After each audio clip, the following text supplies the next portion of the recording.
அமுதென்று பேர், அந்த தமிழ் இன்பத்தமிழ் எங்கள் உயிருக்கு நேர். அப்படிப்பட்ட தமிழ் என்ற அறிவின் கடலினுடைய ஆழத்தை இதுவரைக்கும் எந்த ஆய்வாளராலையும் அளந்து பார்க்கவே முடியாம இருக்கு. அதாவது இன்றைக்கும் தோண்ட தோண்ட தமிழர்களுடைய நாகரிகம் அப்டேட் ஆகிக்கிட்டே இருக்கு, கிடைச்சிக்கிட்டே இருக்கு. அதாவது ரீசெண்டாக கூட இரும்பு, இந்த உலகத்திலேயே முதல்ல இரும்பை பயன்படுத்தி, அதாவது இரும்பை பயன்படுத்தியிருக்கின்ற ஒரு நாகரிகம் இந்த உலகத்திலேயே முதல் நாகரிகம் தமிழ் நாகரிகம் தான் அப்படின்னு 5300 ஆண்டுகளுக்கு முன்னாடியே தமிழர் இரும்பை பயன்படுத்தியிருக்காங்க அப்படின்ற ஒரு அப்டேட் ரீசெண்டாக கிடைச்சிருக்கு. உங்களில் கூட நிறைய பேர் கேள்விப்பட்டிருப்பீங்க இல்லையா? ஸோ இதெல்லாம் ஏன் சொல்கிறேன் அப்படின்னா, இன்னைக்கு அதாவது 3 லாங்குவேஜ் பாலிசி ரொம்ப சூடு பிடிச்சிருக்கு. இது எப்படி பார்க்குறேன் அப்படின்னா, ஒரு பிரச்சனையே இல்லாத ஒரு பிரச்சனையாக உருவாக்கி வெறும் அற்ப அரசியல் பண்ணிட்டு இருக்கிறாங்க அப்படின்னு தான் நான் சொல்லுவேன். ஏன்னா இருமொழி கொள்கை அப்படின்றது 1965 அந்த காலகட்டத்திலிருந்தே தமிழ்நாட்டில் செயல்பட்டுக்கிட்டு தான் இருக்குது. இதுவரைக்கும் அதுதான் செயல்பட்டுக்கிட்டு வருது.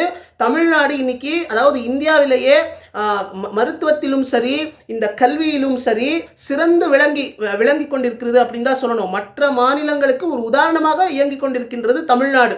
நான் சொல்ல வேண்டிய அவசியமே இல்லை, உங்களுக்கே தெரியும். ஸ்டாட்டிஸ்டிக்ஸ் படி நீங்களே பார்க்குறீங்க இல்லையா? ஸோ அப்படி இருக்க இந்த மாதிரி இந்த 3வது மொழியாக நீங்கள் எது வேணாலும் படிக்கலாம் அப்படின்னு சொல்கிறாங்க. இப்போ அதான் இதுக்கு முன்னாடி 3வது மொழியாக ஹிந்தி தான் படிக்கணும் அப்படின்னு தான் அவங்க கொண்டு வந்திருந்தாங்க. ஆனால் தமிழ் மக்கள் ரொம்ப அதாவது அவங்கள ஈஸியாக ஏமாற்ற முடியாது, அதனால கொஞ்சம் சேஞ்ச் பண்ணி 3வது மொழியாக எது வேணாலும் படிக்கலாம் அப்படின்னு சொல்கிறாங்க. 3வது மொழியாக எது வேணாலும் நீங்கள் படிக்கலாம் அப்படின்னு சொன்ன உடனே ஒரு மாணவன் என்ன பண்ணுவா? ஆப்வியஸாக இன்னைக்கு இருக்கிற ட்ரெண்டிங்கில், அதாவது இவங்க மார்க்கெட் பண்ணி வச்சிருக்கிறாங்க இந்த ஹிந்தி மொழியை, அவ்வளவு மார்க்கெட் பண்ணி வச்சுருக்காங்க. ஆப்வியஸ்லி அந்த மாணவன் என்ன பண்ணுவா? ஹிந்தி தான் எடுத்துக்குவேன், நான் ஹிந்தி தான் படிப்பேன் அப்படின்னு தான் சொல்லுவேன். 3வது மொழியாக சரி ஹிந்தி தான் படிப்போம் அப்படின்னு போயிடுவாங்க. இந்த மாதிரி இன்டைரக்டாக ஹிந்தியை திணிக்க வராங்க. இதை புரிஞ்சுக்கிட்ட தமிழ்நாட்டினுடைய அரசு இல்லை, நாம் 3வது மொழியாக ஏற்றுக்க மாட்டோம். ஏன்னா ஒரு மொழிக்காக எவ்வளவோ பேர் தன்னுடைய உயிரையே தியாகம் பண்ண ஒரு மண் தமிழ் மண். ஸோ அப்படி இருக்க அவ்வளவு ஈஸியாக இல்லை, இதை ஏற்றுக்கவே கூடாது, ஏற்றுக்க மாட்டாங்க, அது நல்லாவே ஏற்றுக்க மாட்டாங்க, அது எனக்கு நம்பிக்கை இருக்குது. ஸோ இந்த இருமொழி கொள்கை அப்படின்றது எப்போவுமே தமிழ்நாட்டில் அப்படியே தான் இருக்கும். மத்திய அரசு சும்மா கனவு கண்டுக்கிட்டு இருக்கிறாங்க அப்படின்னு தான் நான் சொல்லுவேன். ஏன்னா இங்கே தமிழ்நாட்டினுடைய அரசியல் வரலாறு, இங்கே இருக்கக்கூடிய மக்களினுடைய மனநிலை எல்லாமே மற்ற மாநிலங்களுக்கு நம்ம ஒப்பிடவே முடியாது. அவ்வளவு முதிர்ச்சியாக மக்கள் யோசிப்பாங்க, எது சரி எது தவறு அப்படின்னு யோசிப்பாங்க. ஏன்னா இங்கே கல்வி அறிவு அப்படின்றது ரொம்ப அதிகம் இல்லையா? ஸோ அப்படி இருக்க இங்கே நான் என்ன சொல்ல வரேன் அப்படின்னா, 3வது மொழியாக எது வேணாலும் படிக்கலாம் அப்படின்னு சொல்கிறத விட அந்த 3வது மொழி என்ன 100 மொழி வேணாலும் படிக்கலாம். நமக்கு தேவை இருந்து நமக்கு இன்ட்ரெஸ்ட் இருந்து நம்ம படிக்கணும் அப்படின்னா நம்ம படிச்சுட்டு போவோம். ஆனால் அதுவே ரூல்ஸாக எடுத்துகிட்டு நீங்கள் 3வது மொழி படித்து தான் ஆகணும் அப்படின்னு சொல்கிறதெல்லாம் ஏற்றுக்கவே முடியாது. ஏன்னா ஒரு மாணவன் ஒரு சாதாரண ஏழை குடும்பத்தைச் சேர்ந்த ஒரு மாணவனோ ஒரு மாணவியோ படிக்க வராங்க கவர்மெண்ட் ஸ்கூலுக்கு, லட்சமாக ஃபீஸ் கட்டி ப்ரைவேட் ஸ்கூலுக்கு அனுப்ப முடியாத பெற்றோர்கள் அந்த மாணவனையோ மாணவியையோ இந்த மாதிரி கவர்மெண்ட் ஸ்கூலுக்கு படிக்க அனுப்புகிறாங்க அப்படின்னா அங்கே அவங்களுடைய எதிர்காலத்தில் என்னென்னலாம் பயன்படுமோ அதுதான் சொல்லிக் கொடுக்கணும். அதற்காக தான் அவங்களுக்கு நேரத்தை செலவு பண்ணணும் இல்லையா? அதை விட்டுட்டு 3வது மொழியாக எது வேணாலும் படிக்கலாம், நீங்கள் படித்து தான் ஆகணும் அப்படின்னு சொன்னால் அந்த 3வது மொழி படிக்கிறதுக்காக இவங்க நேரத்தை செலவு பண்ணுவாங்க இல்லையா? அது எந்த விதத்தில் அந்த மாணவனுக்கோ அந்த மாணவிக்கோ எதிர்காலத்தில் பயன்பெறும் அப்படின்னு நீங்கள் நம்புறீங்க? எந்த விதத்திலையும் அது யூஸ்ஃபுல்லாக இருக்காது.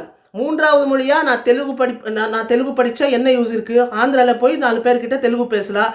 கன்னடா படித்தா கர்நாடகத்தில் போய் கன்னடா பேசலாம். அதே இங்கிலீஷ் செகண்ட் லாங்குவேஜாக இருக்குது தமிழ்நாட்டில் இருமொழி கொள்கையில். இங்கிலீஷ் படித்தா வேர்ல்டு லெவலில் நம்ம கம்யூனிகேட் பண்ணுறதுக்கு ஆங்கிலம் தேவை. அதே மாதிரி தாய்மொழி என்பது மிக மிக மிக அவசியமான தேவை. அது படித்து தான் ஆகணும், கட்டாயம் படிக்கிறாங்க. ஸோ இந்த இருமொழி கொள்கை போதும். இந்த இருமொழி கொள்கை தான் தேவையான இருமொழிகள். 3வது மொழியாக படிக்கிறதுக்கு அவங்களுக்கு இன்ட்ரெஸ்ட் இருந்தால் அவங்க படிச்சுட்டு போகிறாங்க, அது அவங்களுடைய பர்சனல்.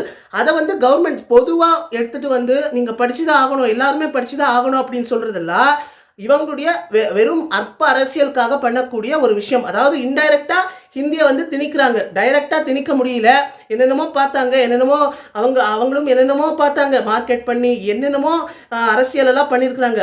ஆனால் இன்டைரக்டாக ஹிந்தியை வந்து இந்த மாதிரி கொண்டு வந்துட்டா ஹிந்தியை வந்து எல்லாருமே படிக்கிற மாதிரி ஆகிடும் அப்படின்னு நினச்சி ஒரு ஸ்ட்ராட்டஜியாக ஃபாலோ பண்ணிட்டு எடுத்துகிட்டு வராங்க.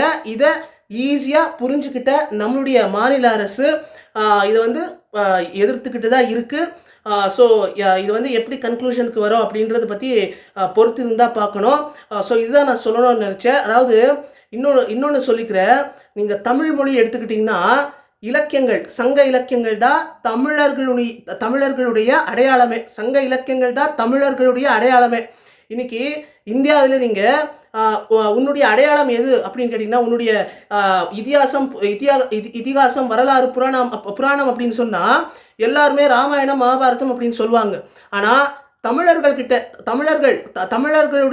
தமிழர்களுடைய அடையாளம் எது அப்படின்னு கேட்டிங்கன்னா, அவங்களுக்கான அடையாளமே சங்க இலக்கியங்கள் தான். சங்க இலக்கியங்கள் அப்படின்னு சொன்னால் அதில் சிலப்பதிகாரம், மணிமேகலை, குண்டலகேசி, சீவக சிந்தாமணி, வளையாபதி, ஐம்பெரும் காப்பியங்கள், 14 கீழ்கணக்கு, 14 மேற்கணக்கு.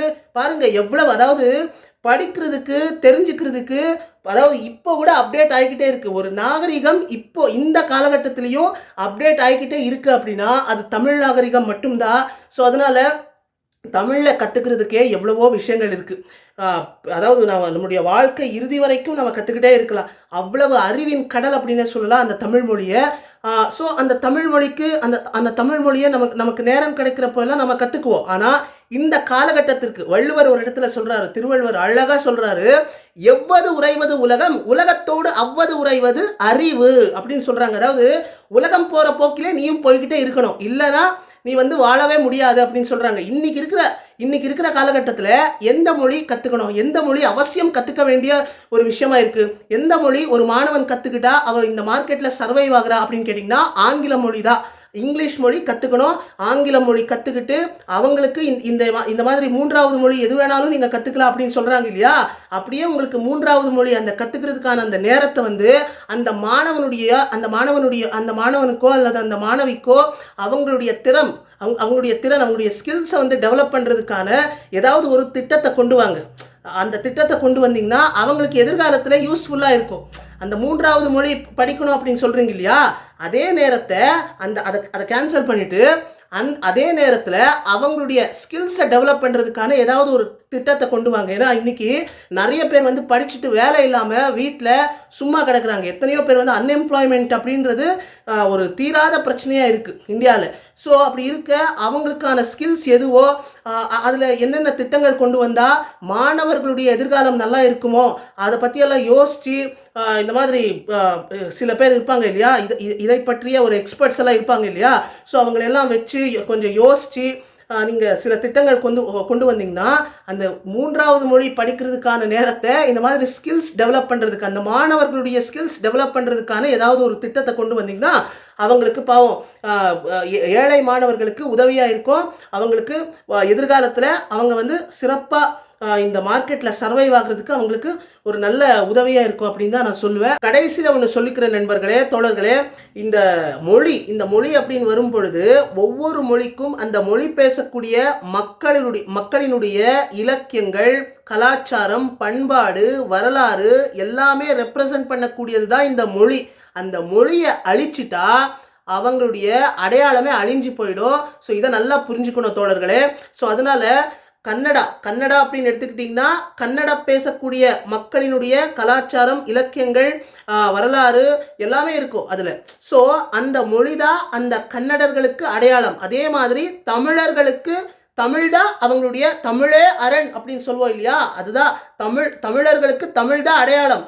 ஸோ அந்த தமிழ் மொழிக்கு நம்ம வந்து எப்பொழுதுமே வந்து அது தேவையா இல்லையா அப்படின்லாம் யோசிக்காம நமக்கு நேரம் கிடைக்கிறப்போ எல்லாம் தமிழ் மொழியில் இருக்கக்கூடிய எவ்வளவோ விஷயங்கள் இருக்குது கற்றுக்கிட்டு அது வாழ்க்கைக்கு திருவள்ளுவர் எழுதிய திருக்குறள் நீங்கள் எடுத்துக்கிட்டிங்கன்னா அந்த குறளில் நம்ம எப்படி வாழணும் அப்படின்னு அந்த குறள் 1330 குறள் படிச்சாலே போதும். வாழ்க்கைக்கான அனைத்து விஷயங்களும் அவங்க சொல்லியிருக்கிறாங்க. ஸோ இந்த மாதிரி எவ்வளவோ விஷயங்கள் இருக்கு. அதை கத்துக்கிறதுக்கு நமக்கு நேரம் கிடைக்கிறப்பெல்லாம் முயற்சி பண்ணுவோம் அப்படின்னு சொல்லிட்டு. அப்புறமா தோழர்களே, இந்த ஹிந்தி மொழியை ஏத்துக்கிட்ட மாநிலங்களினுடைய அந்தந்த மாநிலத்துக்கான மொழிகள் இன்னைக்கு எந்த நிலையில இருக்கு அப்படின்றது நீங்க கொஞ்சம் யோசிச்சு பார்த்தீங்கன்னா உங்களுக்கே புரியும்.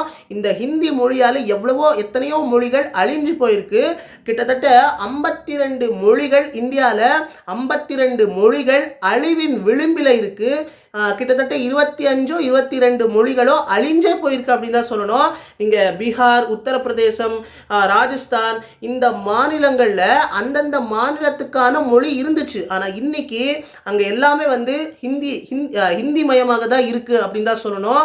ஸோ இந்த மாதிரி இதெல்லாம் புரிஞ்சுக்கிட்ட, இதெல்லாம் வந்து ஒரு பகுத்தறிவோடு புரிஞ்சுக்கிட்ட தமிழ்நாடு அரசு இதை வந்து எதிர்க்குது. இப்போ மட்டும் எதிர்க்கலை, காலமாக இருமொழி கொள்கையாக தான் இவங்க வந்து ஃபாலோ பண்ணிட்டு வந்திருக்காங்க.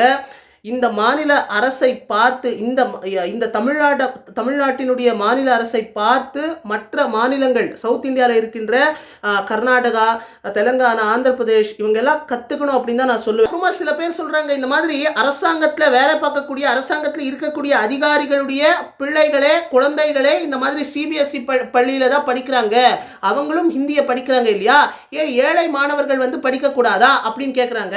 நியாயமான கேள்விதான். அதான் இது நீங்கள் கொஞ்சம் சிந்திச்சு பாருங்க.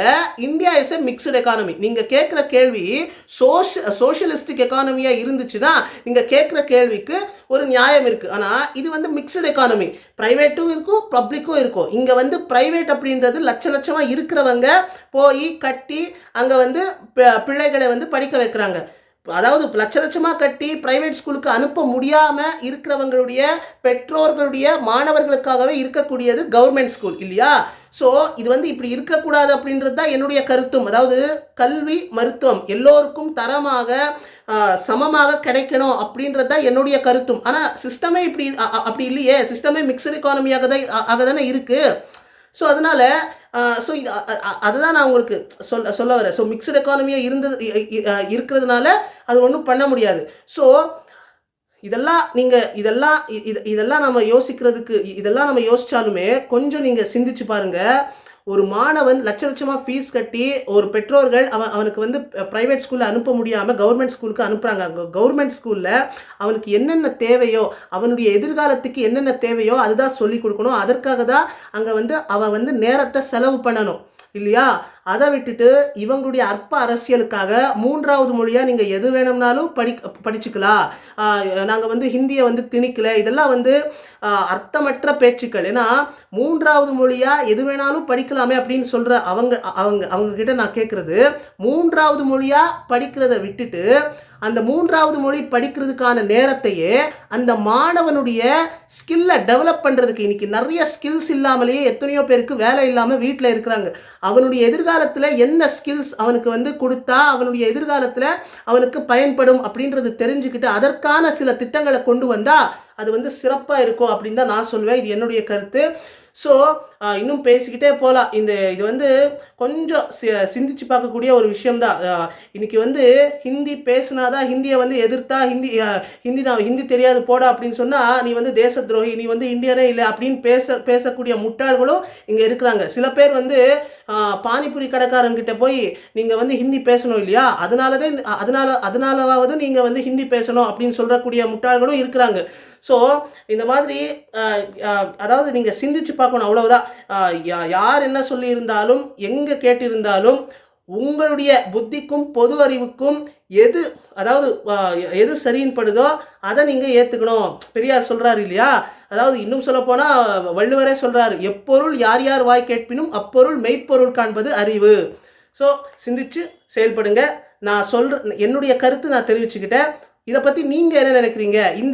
இந்த ஒரு விஷயத்தை பற்றி இப்போது ரொம்ப ஒரு ஹாட் டாப்பிக்காக போய்கிட்டு இருக்கு இல்லையா. இன்னும் இந்த பிரச்சனைக்கு வந்து தீர்வு காணலை, பொறுத்து இருந்து தான் நம்ம பார்க்கணும். ஸோ இந்த பிரச்சனையை பற்றி நீங்கள் என்ன நினைக்கிறீங்க அப்படின்றது நீங்கள் கருத்துரை பெட்டியில் தெரிவிக்கலாம் தோழர்களே. இதே மாதிரி நல்ல நல்ல விஷயங்கள் பற்றி பேசலாம். பாசிட்டிவாக இருங்க, கண்டினியூஸ்லி நாலேஜ் கெயின் பண்ணுங்க அப்படின்னு சொல்லிட்டு அனைவருக்கும் வணக்கம் தோழர்களே.